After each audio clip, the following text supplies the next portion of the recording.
नमस्कार दोस्तों। तो आज हम चालू करने वाले हैं निर्वाचन आयोग, जो मध्य प्रदेश के आपके यूनिट 10 का प्रथम टॉपिक है। इसमें कुछ हम 10 आयोग कवर करेंगे और हम इसमें फैक्ट टू फैक्ट बात करेंगे। तो इसमें आप जुड़े रहें, चैनल को सब्सक्राइब कर लें। तो आज हम देखेंगे निर्वाचन आयोग, इसके बाद हम देखेंगे मध्य प्रदेश निर्वाचन आयोग। तो वीडियो को पूरा देखते रहें और स्टार्ट करते हैं वीडियो को। और टेलीग्राम के लिए आप डिस्क्रिप्शन में जाकर वहाँ कर सकते हैं, तो वहाँ आपको PDF लिंक नोट्स सारे अवेलेबल हो जाएंगे। तो भारतीय निर्वाचन आयोग आज हम डिस्कस करने वाले हैं। इसका हम पॉइंट टू पॉइंट आपको कहेंगे, क्योंकि इसमें प्रीलिम्स एग्जामिनेशन में आपको केवल फैक्ट ही महत्वपूर्ण मायने रखते हैं। तो हम फैक्ट टू फैक्ट बात करते चलेंगे। और निर्वाचन आयोग पूरा अपडेटेड आपके वर्तमान में जो सुशील चंद्रा बन चुके हैं, पहले थे सुनील अरोड़ा और बन चुके हैं सुशील चंद्रा, पूरा अपडेटेड आपके लिए रहने वाला है। तो बात करते हैं इसकी स्थापना की। तो इसकी स्थापना कब हुई थी निर्वाचन आयोग की? जो हुई थी हमारी 25 जनवरी 1950 को। 25 जनवरी 1950 की इसकी स्थापना हुई थी। निकाय कैसा है? ये है सांवैधानिक निकाय। सांवैधानिक निकाय है ये। सांवैधानिक मतलब इसका क्या होता है? सांवैधानिक और एक होता है सांविधिक। सांवैधानिक मतलब इसमें आपका जो है कि इसका वर्णन संविधान में दिया हुआ है। जिसका वर्णन संविधान में दिया हुआ है वो कहलाता है सांवैधानिक, और जिसका नहीं दिया हुआ है तो फिर वो नहीं कहलाता है। फिर आपके दो में बनते हैं, एक तो सांविधिक बनता है, सांविधिक, और एक बनता है आपका कार्यकारी निकाय। कार्यकारी निकाय, सांविधिक और कार्यकारी निकाय, ये दो निकाय बनते हैं आपके, सांविधिक और कार्यकारी निकाय। सांविधिक और कार्यकारी निकाय आपके इसमें बनते हैं। तो ये नहीं है आपका कौन सा निकाय है? संवैधानिक। इसके बाद बात करें संविधान में, तो संविधान में जो इसका वर्णन है आपका भाग 15 में है। भाग कौन से में है? भाग 15। और अनुच्छेद कहां से कहां तक है आपका इसका? अनुच्छेद आपका 324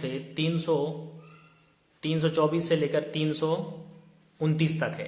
कहीं कहीं आपको इसमें का देखने मिल जाएगा, तो का मतलब इसमें है निरसन, जो अब हटा दिया गया है। तो अब इसमें ये वर्तमान में नहीं है। तो 329 आपके याद रखना है, 324 से लेकर 329 तक है। इसकी बात करें संरचना की, तो इसमें एक हेड होते हैं मुख्य निर्वाचन आयोग और 2 अन्य होते हैं। कुल मिलाकर 3 सदस्यीय आयोग होता है। इसकी पूरी हिस्ट्री जानेंगे, 3 सदस्यीय कब बना, 2 सदस्यीय और 1 सदस्यीय कब कैसा रहा, वो सारा इसमें हम जानेंगे। तो इसमें याद रखना है आपको, एक हेड होते हैं मुख्य निर्वाचन आयोग और 2 हमारे इसमें अन्य निर्वाचन आयुक्त होते हैं। एक मुख्य निर्वाचन आयुक्त और 2 अन्य आयुक्त, कुल मिलाकर कितने हो गए? 3 हो गए। अब इसमें क्या है इसकी हिस्ट्री में?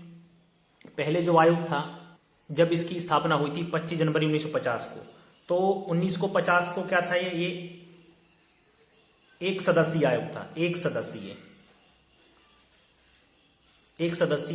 आयोग था जब इसकी स्थापना हुई थी 25 जनवरी को। फिर क्या हुआ था? 61वां संविधान संशोधन हुआ था। 61वां संविधान संशोधन ये हुआ था आपका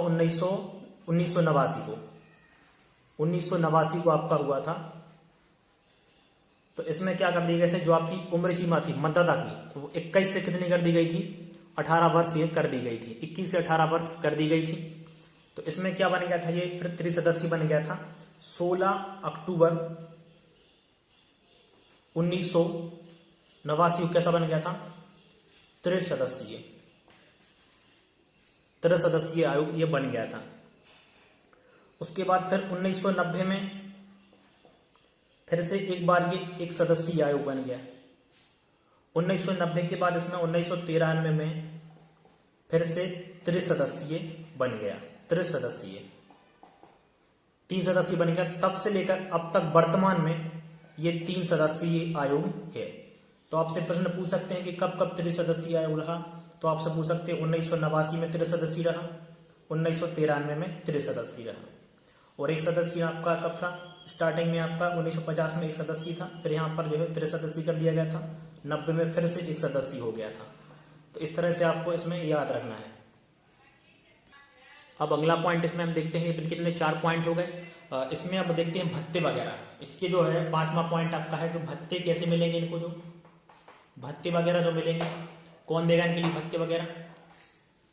तो इनके तीनों के जो भत्ते हैं वो सर्वोच्च न्यायालय के मुख्य न्यायाधीश के समान जो है, जो मुख्य न्यायाधीश है, मुख्य न्यायाधीश के समान आपके इसमें वेतन भत्ते मिलेंगे। मुख्य न्यायाधीश जो रहेगा उसके समान, जो सुप्रीम कोर्ट का चीफ जस्टिस रहता है उसके समान इसको भत्ते मिलेंगे इसमें। अब पहले इसको इतना रफ करते हैं, फिर आगे देखेंगे छठवें पॉइंट। तो अब हम देखते हैं छठवें पॉइंट से आपका कि इनकी जो है नियुक्ति कौन करता है। तो इनकी नियुक्ति करता है राष्ट्रपति। किसकी? जो इसके निर्वाचन आयुक्त हेड रहते हैं, मेन। इसके अलावा दो अन्य की नियुक्ति कौन करता है? तो राष्ट्रपति करता है, इनकी परामर्श के अनुसार। परामर्श लेगा किसकी? चीफ जस्टिस की। राष्ट्रपति इनके परामर्श पर दो अन्य आयुक्त की नियुक्ति करता है। और मुख्य की हेड की कौन करेगा? तो राष्ट्रपति करेगा। पद मुक्ति कैसे होती है इनकी? पद मुक्ति जो होगी आपकी संसद के दोनों सदनों में, संसद के दोनों सदन में 2/3 बहुमत जो है, कदाचार कुछ इस पे इन पे आरोप लगेगा उसके आधार पर इनको आप हटा सकते हैं, ऐसे इनको हटा नहीं सकते। नियुक्ति तो राष्ट्रपति कर देगा लेकिन हटा नहीं सकता। हटाने की पावर संसद के दोनों सदन में है और 2/3 बहुमत मिलेगी इसको, तब प्रमाणित कदाचार के आधार पर इनको आप हटा सकते हैं। यदि इनकी बात करें आयु की, तो इनकी जो आयु रहती है 6 वर्ष या फिर 65 साल, जो भी पहले हो जाए।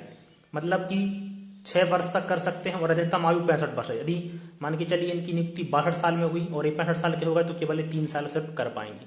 तो इस तरह इनकी जो रहती है आयु। और बात करें प्रथम कौन निर्वाचन आयुक्त हुए थे, तो प्रथम हुए थे हमारे सुकुमार सेन। वर्तमान में कौन है? तो वर्तमान में हमारे सुशील चंद्रा।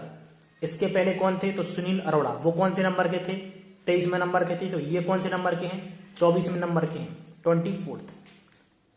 तो आपको ये भी याद रखना, सुशील चंद्रा जो है, जो है सुनील अरोड़ा है। 12 अप्रैल 2020 को ये रिटायर हो गए हैं सुनील अरोड़ा, जो 23वें नंबर के थे। तो सुशील चंद्रा 24वें नंबर के होंगे आपके। और यदि बात करें प्रथम महिला कौन थी इसमें, यदि बात करें फर्स्ट महिला कौन बनी थी इसमें, तो ये बनी थी आपकी रमा देवी जो है इसकी आपकी प्रथम महिला बनी थी। तो इसको आपको याद रखना है, ये 24वें नंबर जरूर याद रख लेना है किरण। और सुशील चंद्रा वर्तमान में हो गए हैं। लेकिन यदि आपसे आयोग जो है 30वें नंबर के पूछे तो फिर सुनील अरोड़ा आपको याद रखना है, 2018 से लगभग थे और अभी 12 अप्रैल को रिटायर हो गए हैं। तो सुशील चंद्रा जो थे इनसे सीनियर थे, इनको नाम बना दिया गया है। क्या है, जो मुख्य आयुक्त रहते हैं वो नाम सुझाव करते हैं राष्ट्रपति के लिए। तो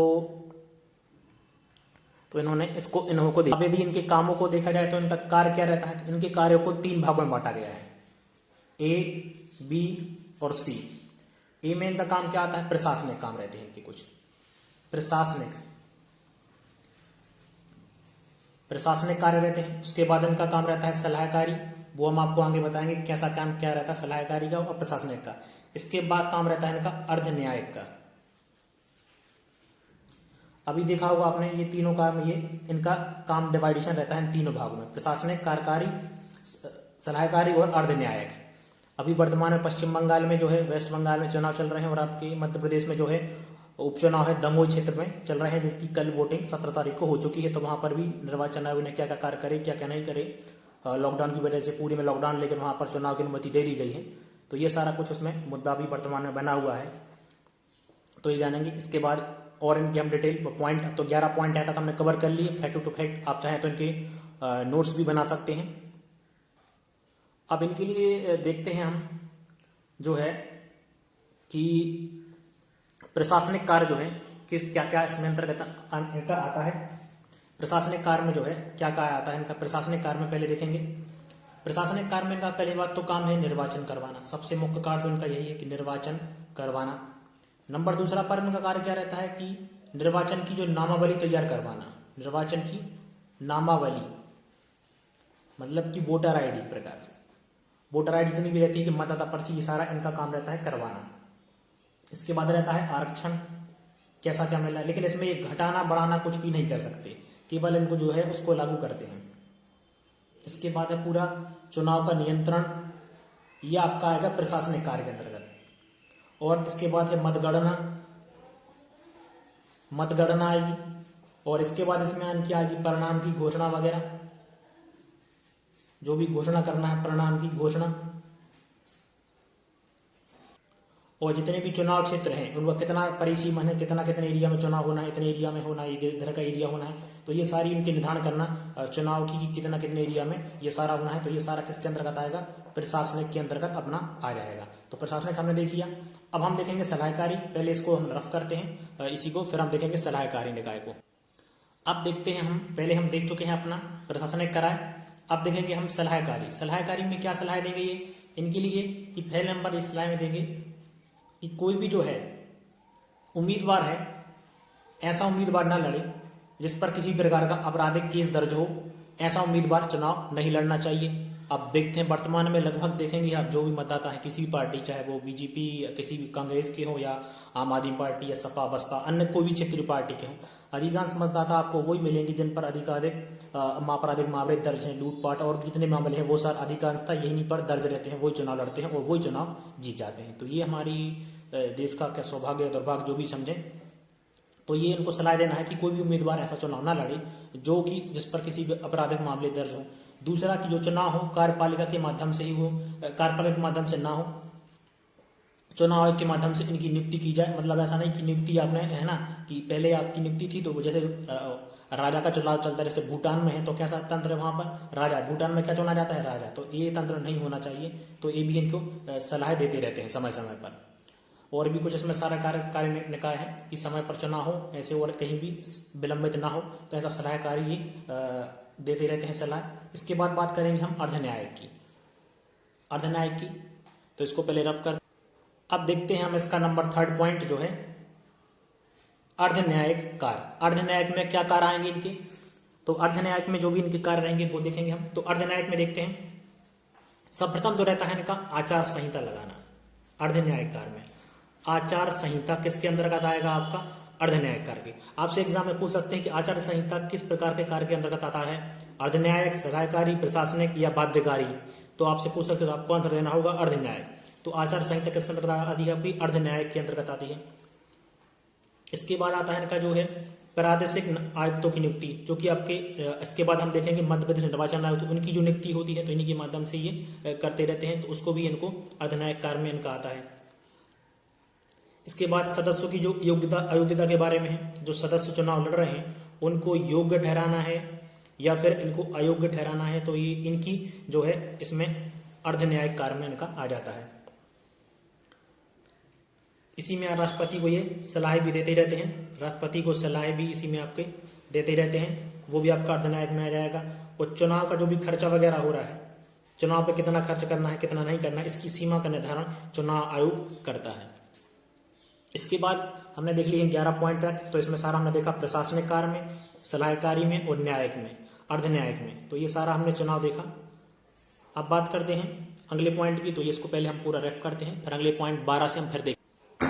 अब बात करते हैं 12वां दल के बारे में। दल मतलब कि वर्तमान में देखिए 2 प्रकार के दल होते हैं आपके, एक राष्ट्रीय दल होता है और एक अपना क्षेत्रीय दल होता है। तो वर्तमान में यदि हम बात करें राष्ट्रीय दल की, तो 2021 तक वर्तमान में जो है 8 राष्ट्रीय दल हैं।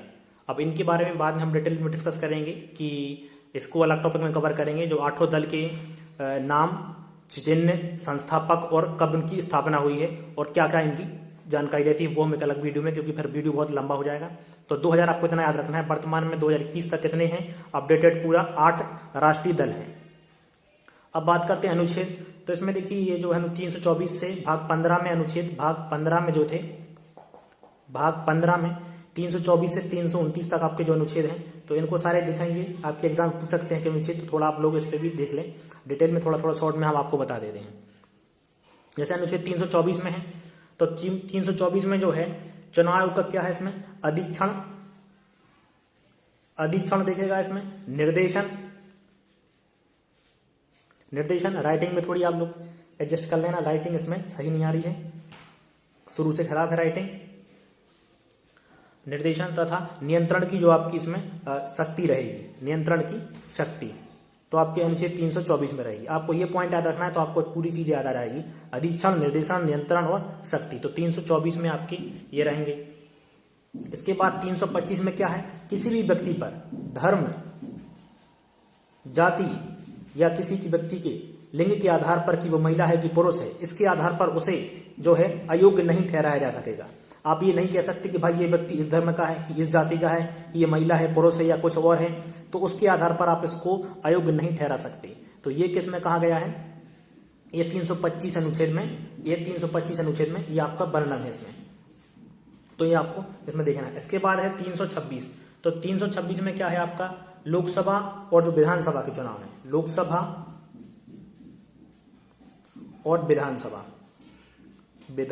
के चुनाव कैसे होंगे, वयस्क मताधिकार के आधार पर होंगे, वयस्क मताधिकार के आधार पर होंगे, वयस्क मताधिकार के आधार पर आपके ये चुनाव होंगे, लोकसभा और राज्यसभा जो विधानसभा के हैं आपके, यहाँ पर आपके लोकसभा और विधानसभा होगा। इसके बाद है आपका 27 में, तो दो हो गए। इसके बाद होती है आपके राज्य में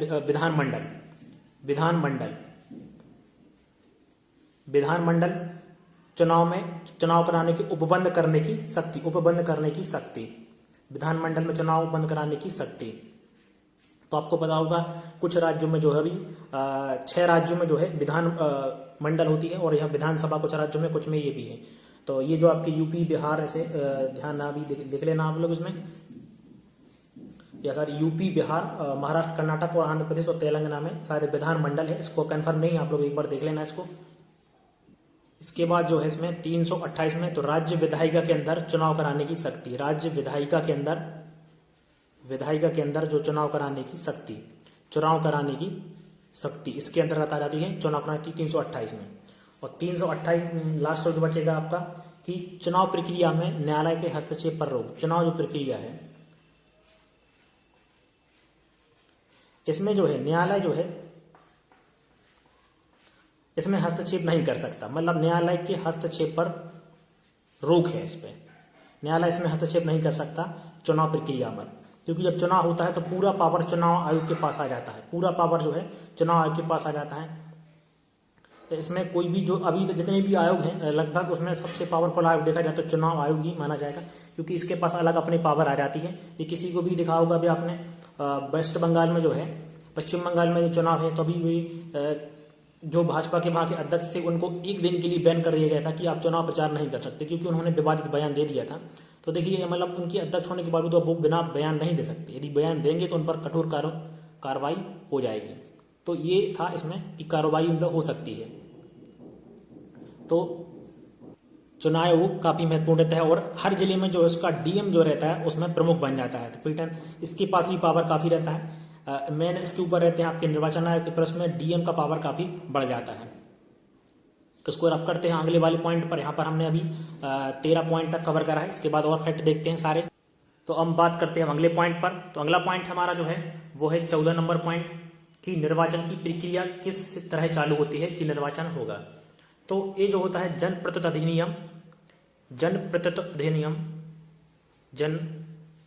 जनप्रतिनिधित्व अधिनियम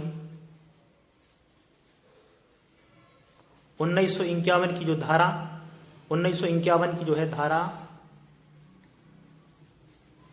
14 के द्वारा कौन करता है, राष्ट्रपति अधिसूचित करता है, तब इसकी प्रक्रिया चालू होती है। तो राष्ट्रपति इसमें आपका महत्वपूर्ण है, इसमें आपको याद रखना है, ये जो है राष्ट्रपति अधिनियमित करता है 1951 की धारा, ये 51 की धारा 14 के तहत। तो ये आपको यहाँ पर इसमें याद रखना है। इसके बाद है दल बदल। आपने देखा होगा अभी हाल में मध्य प्रदेश में कि कांग्रेस पार्टी की जो 22 विधायक थे वो आपके कहाँ आ गए थे, शायद हमारे ख्याल से इतने 22 विधायक थे शायद। तो सिंधिया समर्थक थे वो बीजेपी में चले गए और इन्होंने सरकार पूरी तरह से गिरा दी थी। तो ये क्यों हुआ था कि इन्होंने अपना दल बदल दिया था, कांग्रेस पार्टी से बीजेपी में आ गए थे, कुछ बीजेपी से कांग्रेस में चले जाते हैं, तो ये बदलते रहते हैं। इसके लिए एक दल बदल अधिनियम आया था, तो वो आपसे एग्जाम में पूछ सकते हैं, वो आपको याद रखना है। तो वो कब आया था आपका दल बदल अधिनियम, तो वो आपका आया था 15 फरवरी 1985 को। तो 15 फरवरी 1985 को जो है दल बदल अधिनियम आपका आया था, ये डेट आपको याद रखनी है। आपसे पूछ सकते हैं कि दिनेश गोस्वामी समिति है तो किससे संबंधित है, तो ये लोकसभा चुनाव के सरकारी निधियन से, लोकसभा चुनाव के सरकारी निधियन से संबंधित है। लोकसभा चुनाव के सरकारी निधियन से संबंधित है ये। और अब बात करें, देखिए यहाँ पर 15 फरवरी 1985 को दल बदल कानून लाया गया था। अब मान के चलिए इसमें कोई सदस्य अयोग्य हो जाएगा तो उसको अयोग्य कौन ठहराएगा? क्या आयोग ठहराएगा, राष्ट्रपति ठहराएगी या संसद ठहराएगा? तो अयोग्यता पर निर्णय कौन लेगा कि ये सदस्य जो है चुनाव लड़ने के योग्य नहीं है या अयोग्य है? तो इस पर क्या करेगा? राष्ट्रपति निर्णय लेगा, लेकिन किसके परामर्श पर? आयोग के परामर्श पर। आयोग के परामर्श पर कौन निर्णय लेगा? राष्ट्रपति। आयोग के परामर्श लेगा राष्ट्रपति, तब इसको अयोग्य ठहराएगा।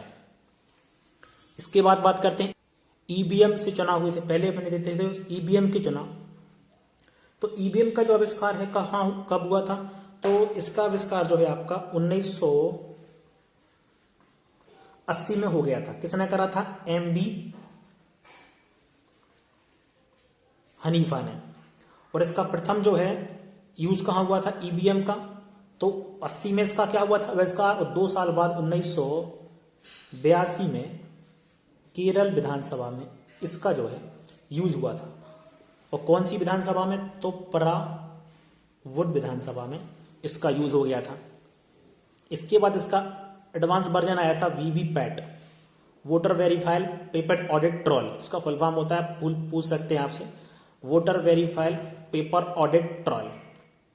इसमें क्या होता है 7 सेकंड में आपको पर्ची आपकी गिर जाती है। मतलब जैसे मशीन में आप वोटिंग देने जाते हैं, ऐसी मशीन में ये आपकी मशीन रहती है। तो एक मतलब आप वेरीफाई कर सकते हैं हमने जिसको वोट दी है वो हमने उसी को दी है। ऐसा तो नहीं कि भाई हमने किसी पार्टी को बटन दबाया और किसी पार्टी को वोट चली गई। तो इसमें क्या रहता है 7 सेकंड में एक पर्ची, जैसे कि आप किसी पर बटन प्रेस करेंगे तो 7 सेकंड में एक पर्ची गिर जाएगी और आप वेरीफाई कर सकते हैं हाँ इसी को हमने वोट दिया। वो पर्ची नीचे वाले बॉक्स में जाके गिर जाती है। तो इसमें काफ़ी जो है धांधली होने की संभावना थोड़ी कम हो जाती है। तो इस तरह से। और इसका यूज कब हुआ था वीवीपैट का? तो वीवीपैट ईवीएम का तो हुआ था 1982 केरल विधानसभा में। अब हम बात करते हैं वीवीपैट। वीवीपैट का कहाँ यूज हुआ था? तो वीवीपैट का हुआ था अपना 2013 में यूज। ये 1982 में, ये 2013 में। कहाँ पर हुआ था? नागालैंड में। वीवीपैट का प्रथम यूज हुआ था नागालैंड में। नागालैंड की कहाँ, कौन सी विधानसभा में? तो नागसेन में इसका जो है यूज हुआ था। वीडियो यदि अच्छी लग रही है तो दोस्तों शेयर जरूर कर दें, क्योंकि कंटेंट लाने में पूरा बहुत मेहनत लगती है। तो शेयर कर दें और साथ में पीडीएफ के लिए टेलीग्राम ग्रुप को ज्वाइन कर लें और लाइक करें, दोस्तों का देख सकते शेयर करें। और भी आपको पूरे आयोग पीएससी के इसके बाद यूनिट 9, 8 सारा कुछ कवर करेंगे। जैसा जैसा आपका रिस्पॉन्स आएगा वैसे वैसे हम इसको आपको आगे वीडियो जल्दी से जल्दी प्रोवाइड कराने का प्रयास करेंगे। तो ये तो हमने कुछ इसकी 20 पॉइंट देखे। इसके अलावा भी कुछ में और फैक्ट बचते हैं जो विविध है, मिसलेनियस, तो वो हम आपको यहीं पर कुछ कवर करा देते हैं। जैसे देखिए इसमें आपके और एक्स्ट्रा फैक्ट मेरी बात करें तो देखिए निर्वाचन आयोग ने अपनी स्वर्ण जयंती मनाई थी। क्या मनाई थी? स्वर्ण जयंती मनाई थी। तो स्वर्ण जयंती कब मनाई थी? स्वर्ण जयंती देखिए इसकी स्थापना तो 25 जनवरी 1950 को हुई थी। स्वर्ण जयंती कब मनाई थी? तो निर्वाचन आयोग ने। आपसे एग्जाम में डायरेक्ट प्रश्न पूछ लेंगे क्योंकि प्रीलिम्स में फैक्ट काम रहता है। तो 2001 में निर्वाचन आयोग ने अपनी स्वर्ण जयंती मनाई थी। तो ये आपको याद रखना है। इसके अलावा जो है आपसे पूछ सकते हैं कि प्रथम बार 2 आयुक्तों की नियुक्ति कब की गई थी? कि प्रथम बार जो एक तो मुख्य आयुक्त रहते हैं आपके मेन, और इसके अलावा 2 अन्य आयुक्त, तो इनकी नियुक्ति कब करी गई थी? 2 अन्य आयुक्तों की नियुक्ति कब करी गई थी? तो 1 अक्टूबर 1989 को। लेकिन यदि पूछें विधिवत रूप से कब करी गई थी स्थायी जो है तो 1993 में। ठीक है, क्योंकि यहाँ अपना ये यहाँ 83 में, ये 89 में जो है 2 अतिरिक्त आयुक्तों की नियुक्ति करी गई थी। और इसका निर्वाचन आयोग का जो मुख्यालय वो कहाँ स्थित है आपका? तो ये दिल्ली में, निर्वाचन आयोग मुख्यालय दिल्ली में स्थित है। स्थापना 25 जनवरी 1950 को हुई थी। और यदि इनके बात करें वेतन की तो इनको जो वेतन मिलता है इनके लिए, वेतन जो मिलता है इनके लिए, पहले जो इनको मिलता था वेतन कितना मिलता था? 90,000 रुपये पर मंथ का है ये, 90,000 रुपये पर मंथ मिलता था। लेकिन 2018 से इनका वेतन बढ़ाकर कितना कर दिया? गया 2.5 लाख रुपये। 2.5 लाख रुपए पर मंथ इनका वेतन जो है कर दिया गया है। ये वेतन तीनों लोगों को मिलता है, जो 3 सदस्य हैं, मुख्य को भी मिलता है और अन्य सदस्यों को भी, दोनों को मिलकर ये वेतन मिलता है। आज की वीडियो में इतना ही है। अब जो भी कुछ इसमें आपके फैक्ट रहेंगे वो सारा हम इसके बाद हम MCQ पार्ट लगाएंगे, तो MCQ में सारा आपका कवर हो जाएगा। MCQ वाला पार्ट के लिए आप चैनल को सब्सक्राइब जरूर कर लें और साथ में बेल आइकन को दबा लें, ताकि अगली वीडियो आपके लिए जल्द से जल्द मिल सके। तो चैनल को सब्सक्राइब कर लें, साथ में दोस्तों के साथ वीडियो को शेयर भी कर दें। आपके लिए 10 आयोग की वीडियो कंप्लीट और अपडेटेड लाएंगे। जो अभी तक कुछ आयोग में अपडेट हुआ है तो सारा अपडेट आपके लिए मिलने वाला है, तो सब्सक्राइब कर लें। तो आज वीडियो में इतना ही था। धन्यवाद।